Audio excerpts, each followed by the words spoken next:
Hello everyone, my name is Desiree Padriquela. My report is all about fundamental theorem of arithmetic. First is, what is fundamental theorem of arithmetic? Suppose n is an integer larger than 1, then first we say n is either a prime or a product of prime. Second thing, we can say the factorization of n into a product of primes is unique except for the order of the factors. Look sa example number 1.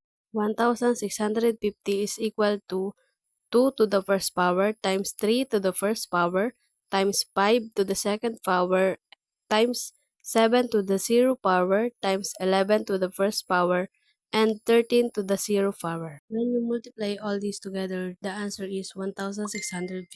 The next is 1820 is equal to 2 to the first power times 3 to the 0 power times 5 to the first power times 7 to the first power times 11 to the 0 power times 13 to the first power. When you multiply all these together, the answer is 1820. Ang next po dito ay kukunin po natin yung pinakamababang exponent. Example, 10 is equal to 2 to the first power times 3 to the 0 power times 5 to the first power times 7 to the 0 power times 11 to the 0 power and times 13 to the 0 power. When you multiply all this together, the answer is 10. And this is called greatest common divisor or GCD. The next one is kukunin po naman natin yung pinakamalaking exponent.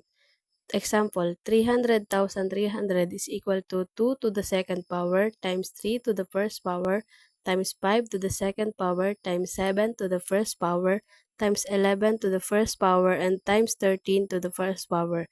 It is called least common multiple or LCM. Take note po, ang ginamit po natin dito ay prime numbers. Checking po natin siya kung tama pong 300,300 po ang ating least common multiple. 1,650 times 1,820 is equal to 3,300,000 divided by 10 is equal to 300,300. What is least common multiple? Let a and b be any two integers not both 0, then an integers m less than or equal 1 is called a least common multiple of a and b if the following properties hold. The first one is a divided m and b divided m.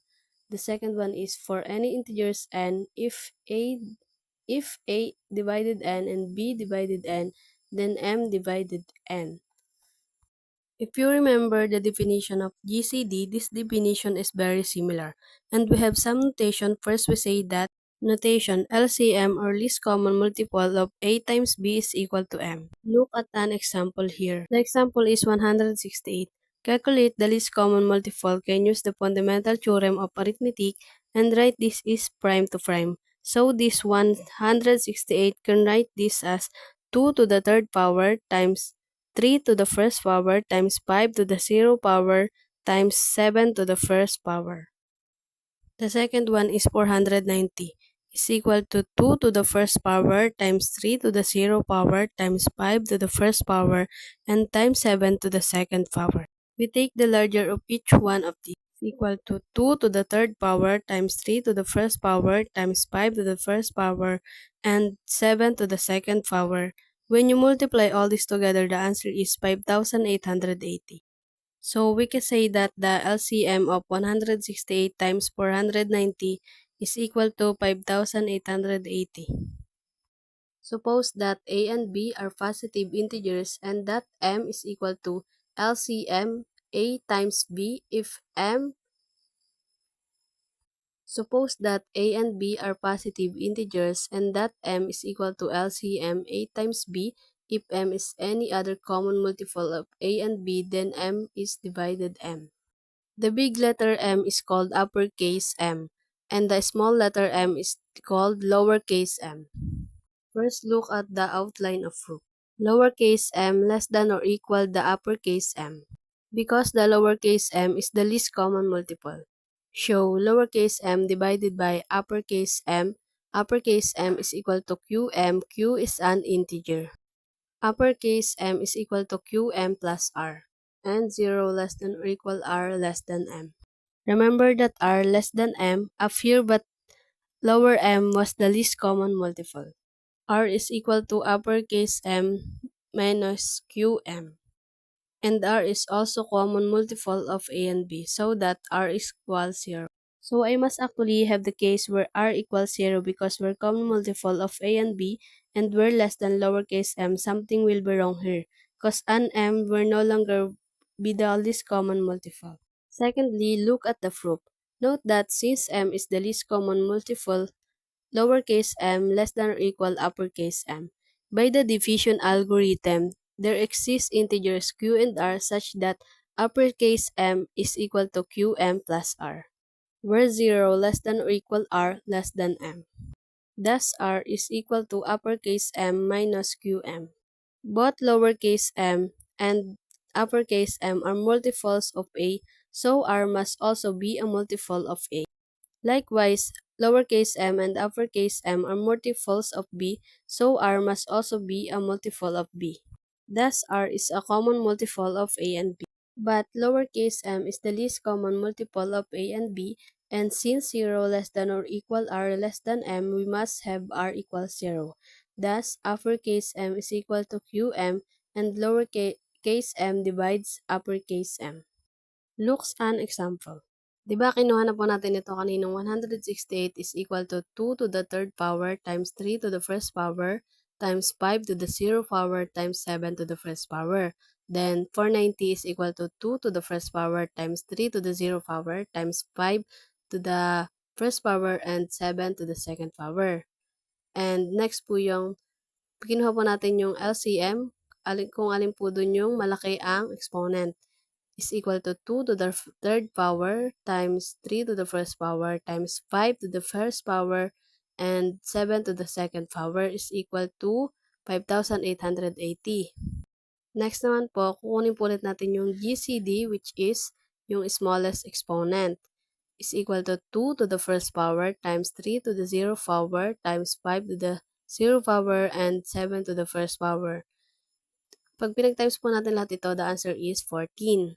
So we want to check if the GCD, or greatest common divisor, of 168 times 490, the LCM of 168 and 490 is that equal a 168 times 490, so that the things we want to check. So, ang given po natin para makuha yung GCD and LCM is 168 times 490. Then, sa LCM is 168 times 490 is equal to 168 times 490. Ang GCD po natin is 14 times LCM 5,880 is equal to 168 times 490. The answer is 82,320 is equal to 82,320. So that tama po yung ating LCM and GCD. Because when you calculate this, it is equal. And look at the outline of proof. GCD, or greatest common divisor, times AB is equal to D or divisor. LCM is equal to times AB is equal to M, or multiple. Show DM, or divisor, times multiple is equal to AB. Then the strategy, DM divides AB, AB divides DM is equal to DM is equal to AB. Next one is DM divides AB, and it is a common multiple of A and B. M divided M, MD divided ND, N is equal to AB over D. A over D is equal to B over D is an integers. The third is AB divides DM. D is equal to UA plus VV. DM is equal to UAM plus VVM. Nako po dito sa UV is an integers. M is equal to RA. M is equal to SB. R is an integers. DM is UASB plus VVRA. DM is equal to US plus BR over C AB. AB divides DM. And that means that DM must be constant times AB, because right here is a constant. Suppose that A and B are positive integers, then GCD, or greatest common divisor, times AB, LCM AB is equal to A times B. Proof. Let greatest common divisor A and B is equal to D and LCM A and B is equal to M. We must show that DM is equal to AB, DM divides AB. Let N is equal to AB over D. Then N is equal to A over D times B, and since A over D is an integers by the definition of the greatest common divisor, and suppose that A and B are positive integers. Then GCD or greatest common divisor AB times LCM AB is equal to A times B. Proof. Let GCD AB is equal to D and LCM AB is equal to M. We must show that DM is equal to AB, DM divides AB. Let N is equal to AB over D, then N is equal to A over D times B, and since A over D is an integers by the definition of the greatest common divisor N is a multiple of B. Likewise, N is B over D times A, and since B over D is an integers by the definition of the greatest common divisor N is an multiple of A.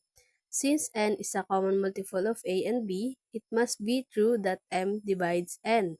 Thus, dm must divide dn equals d times a over b. AB divide over d is equal to AB. AB divides dm. There exist integers u and v such that d is equal to ua plus vv. Thus, dm is equal to uam plus vbm. By the definition of the least common multiple, m is equal to ra and m is equal to sb for some integers r and s. So, dm is equal to uasb plus vvra is equal to us times ab plus VR times AB is equal to US plus VR times AB. Silence as silence US plus VR is an integers, it must be true that AB divides DM. Hopefully po na may matutunan kayo and thank you for watching.